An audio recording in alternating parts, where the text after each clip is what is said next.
নতুন নির্বাচন কমিশন গঠন করা হয়েছে।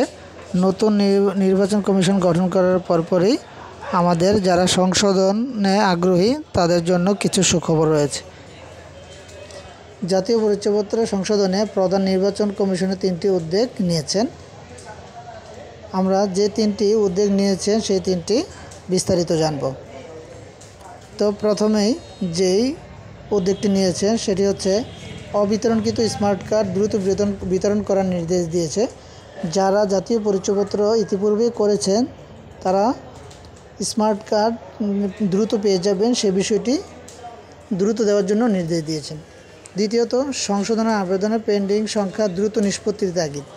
যারা এখনও সংশোধন আবেদন করেছেন বা পূর্বে করেছিলেন তাদের সংশোধনটি দ্রুত দেওয়ার নির্দেশ দিয়েছে। তৃতীয়ত, যাদের জাতীয় পরিচয়পত্রে ছোট ভুল আছে, যেমন নামের ক্ষেত্রে একার আকার এবং নামের প্রথম অংশ এবং নামের শেষের অংশ, এই ধরনের যাদের ভুল রয়েছে এবং উপযুক্ত ডকুমেন্টস রয়েছে তাদেরকে 7 থেকে 15 দিনের মধ্যে সংশোধন করে দেওয়ার নির্দেশ দিয়েছে বাংলাদেশ নির্বাচন কমিশনার।